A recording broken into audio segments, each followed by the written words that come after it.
a million times. He likes hearing it each time I do interviews. But Of course, of course. I was about 7 or 8-year-old kid, and my brother Albert, he had collected comics for a couple of years. This is like, I think 1971, 72, when he got tired of them. What kind of comics did he collect? He had like the classic late 60s vintage Marvel and DC. All the great Jack Kirby, Fantastic Four, Iron Man, Daredevil, Batman, Superman. So he gave me like a big box of those comics. So as a kid, I'm reading like all the classic Marvel comics. Yeah, do you still have some of those, like mint condition? Everything but the mint condition part. Yeah, I still have some, but you can tell they were read by a kid. But the memories are there. Oh man, they're still fresh. I mean, memories. just look when I pick up one of those old books and look through it. It's like I remember reading this Thor versus Doctor Doom story in our bedroom, me and my brother's bedroom, and listening to the Doors.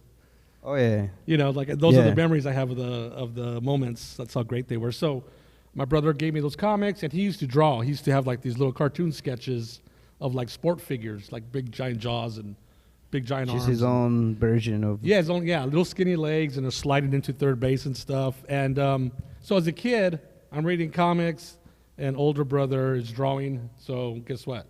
I want to start drawing. And what am I going to draw? What am I really into? I'm not into sports, never was. Oh, let me draw some of these superhero guys. So pretty much got it. Did you make your own superhero? Like back then, like you had like one like starting character, like some weird character that you came up with? Because I remember I did that when I started drawing. I was about to say I'm probably one of the few that didn't. Because every time I read interviews with artists, I had my own characters. I remember drawing Spider-Man comics. But Spider-Man's dope. Yeah. He's cool. He's not mine, but he's a cool character. I love him. No, that's a really good question, though. So I guess I never thought about that. I didn't really start creating my own characters until I really started thinking, I want to actually publish this stuff and sell it as an adult. But as a kid, that's the origin.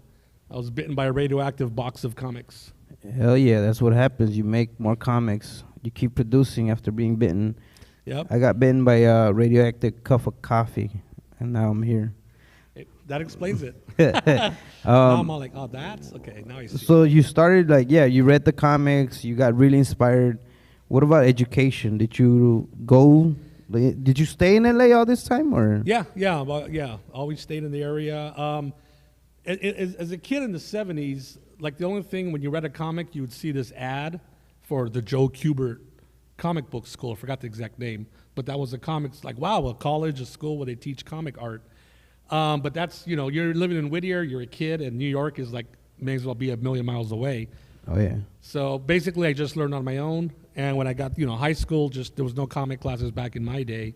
Even in college, I went to Rio Hondo College. Yeah, I was going to ask you what Rio college. Hondo. Yeah, that's not that far from here. No, it's not. No, East LA, Boyle Heights, Whittier, to me, it's just one big, giant chicanada, man. It's awesome.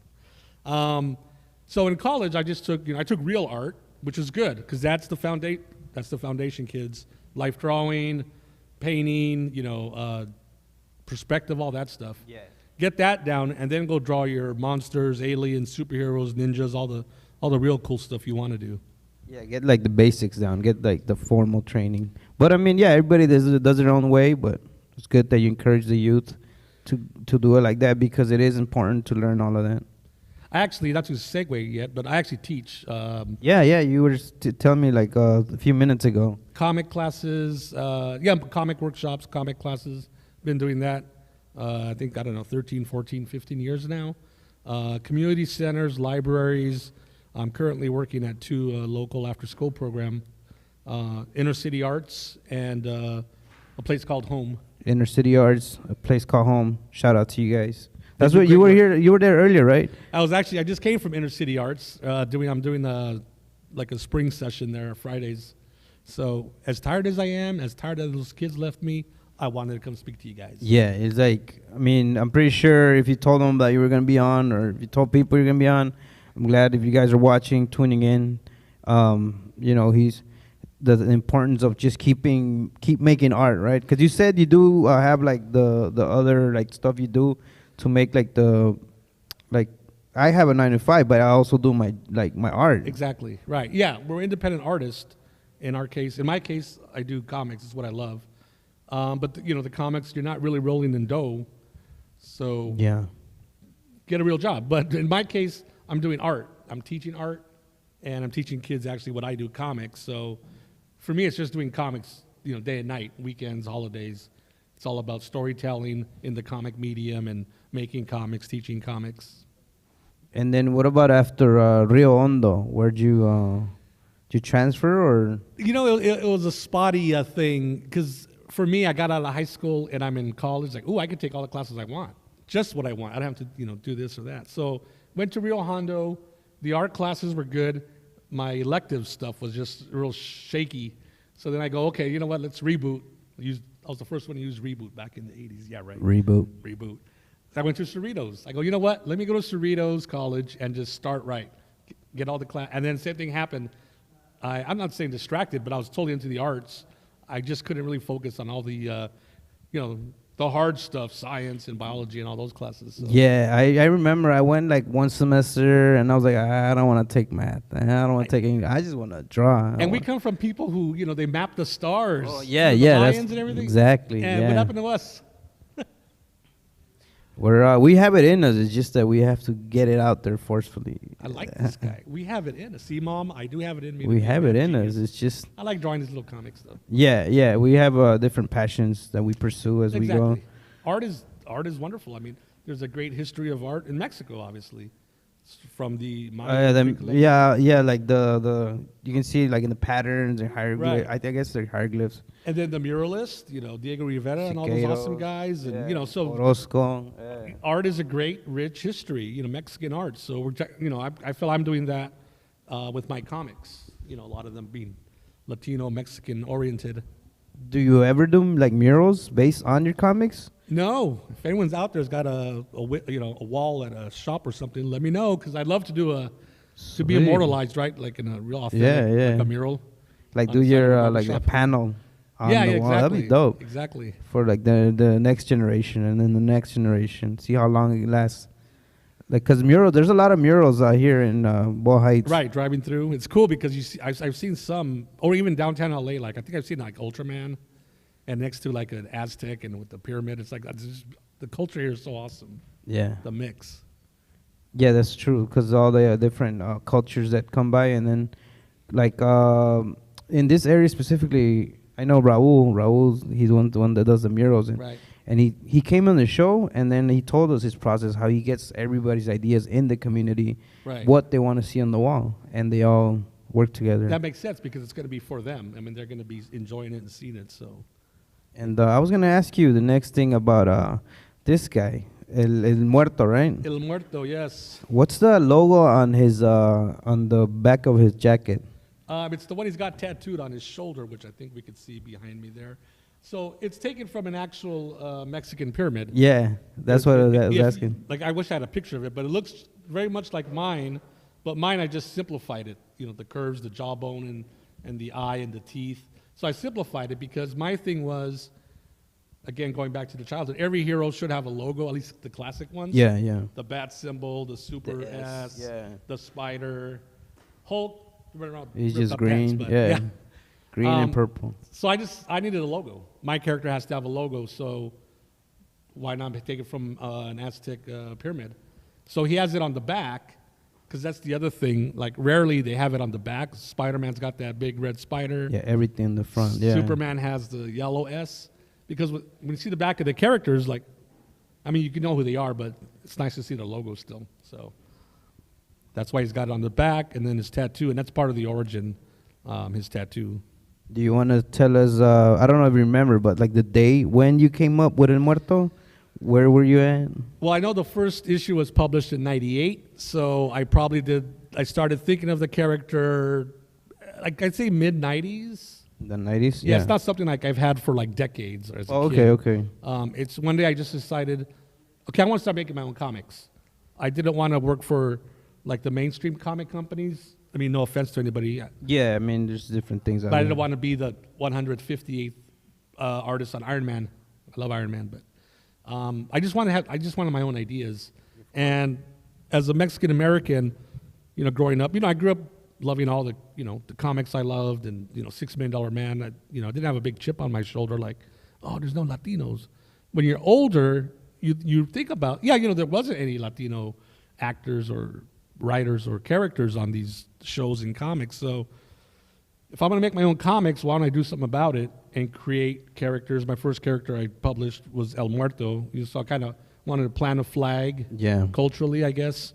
And, now they got all the hashtag, what representation matters and all that, which is legit. But back then in 98, it's very scarce, right? It was more scarce than it is now, for sure. That's for sure. And even in 98, in the mid-90s when I was thinking of the idea, even I had examples to look at. Like I had the Hernandez brothers, Jaime and Beto, doing Love and Rockets.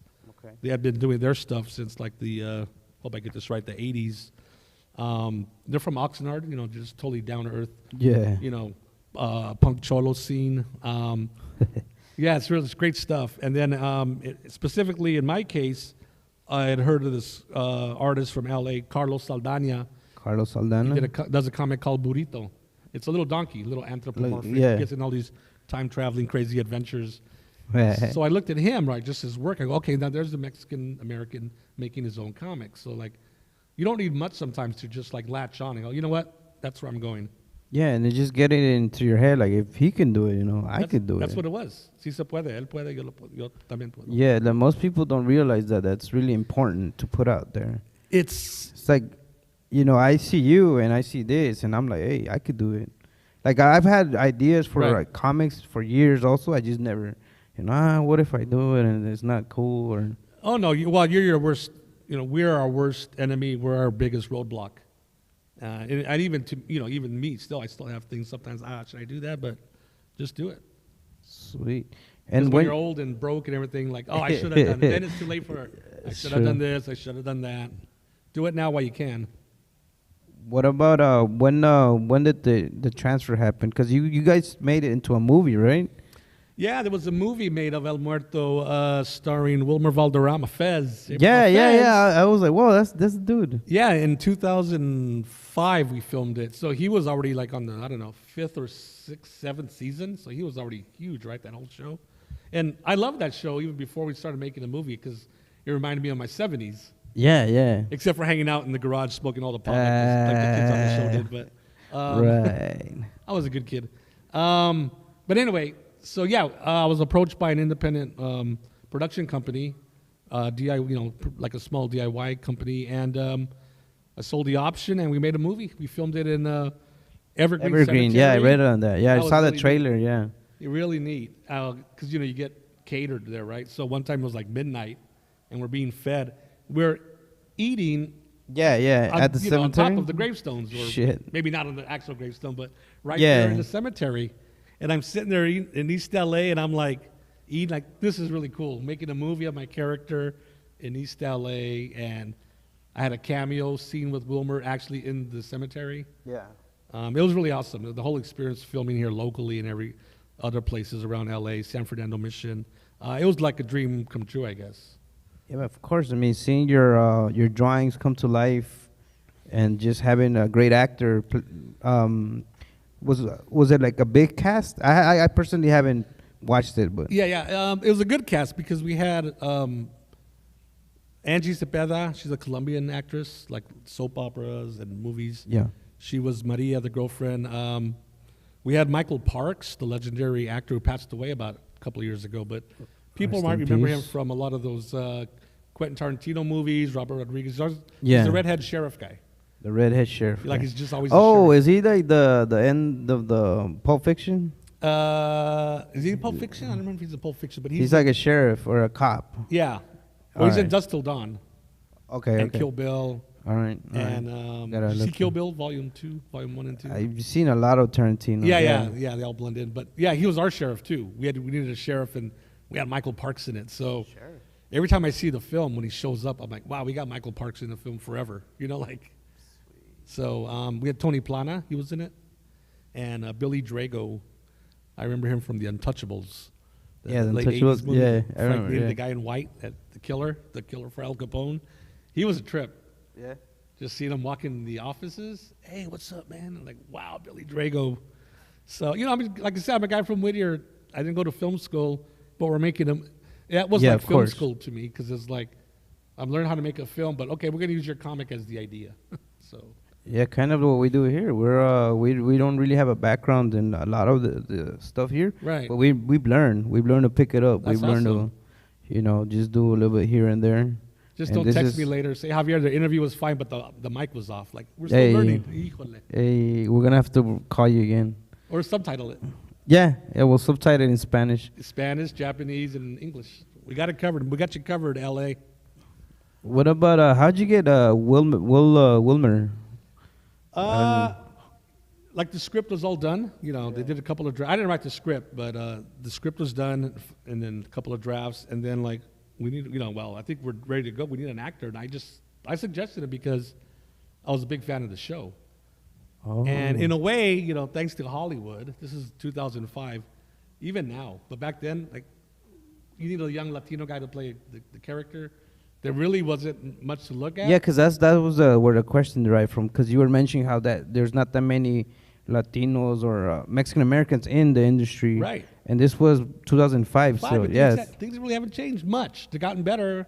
Coco, Book of Life, and a lot of stuff like that. Was It's that great. one with America Ferrera? That one comedy? Jane the Virgin? Is that show? I think that there's a show like that, but it's also like a Walmart-based show that they have, and it's like Oh, comedy. Yeah. Walmart based. Yeah, like they work at a Walmart and Híjole, they get that's- into a bunch of stuff. Oh, that's very cool. But yeah, no. So There's that's a DVD. that's a DVD for El Muerto. Yeah, so I'd watch that. yeah, I mean, there it is. I like I said, I haven't had the chance to pick it up. Check it out. Check it out.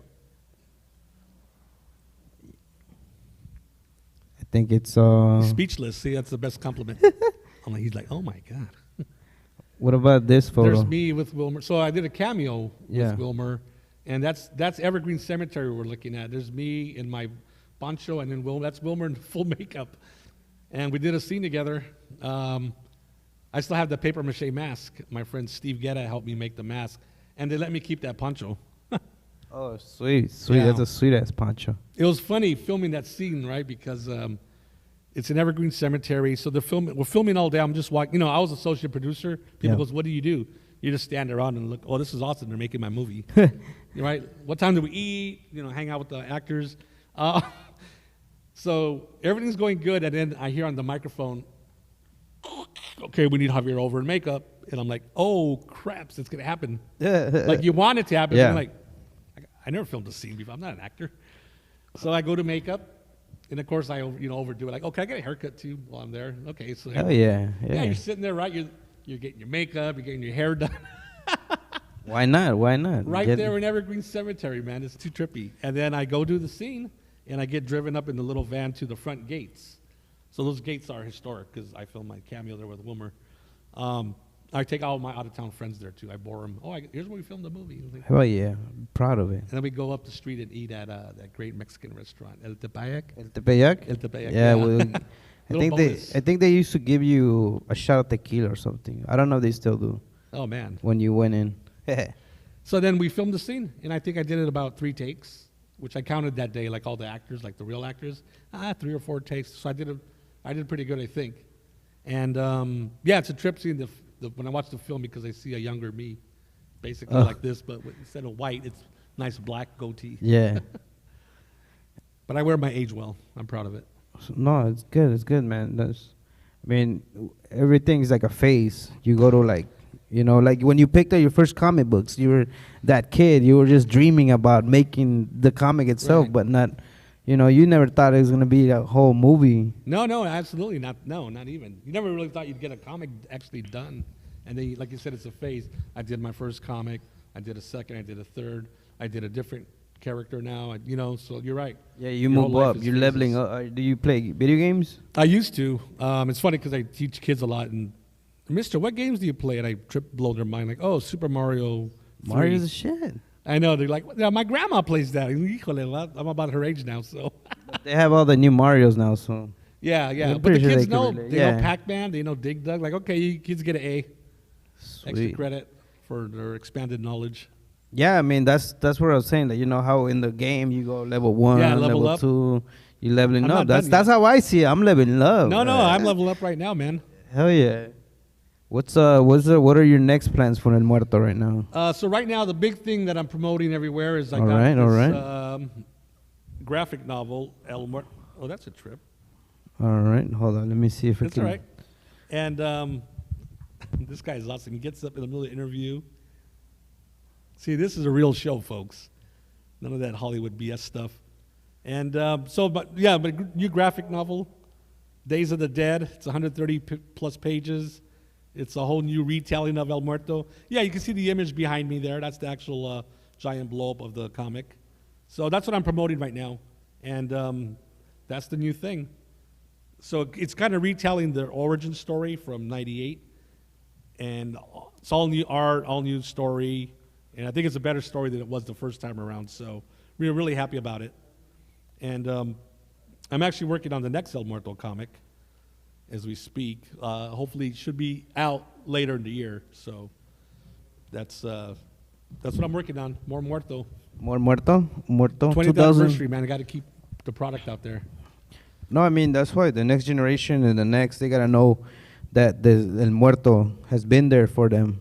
Yeah. It's representing the cultura, representing, you see there's some like Aztec references, Yeah, right? yeah. And It's basically, so it's about this guy. He his name's Diego de la Muerte. On his 21st birthday, he's going to a Day of the Dead festival, driving down to 60, Yeah. down to East LA.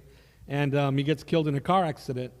And he Was wakes it- up in the land of the dead, Mictlan, the Aztec. was he land of the dead. pre-gaming? Is that what happened? Or Was he wait, what? Pre-gaming? Pre-gaming? Because he was turning 21, so, you know. He was- turns 21 on Dia de los he was born on Day of the Dead. So he never got to He never got 22. right, exactly. He never got to 22. Now he goes from 21 to immortal.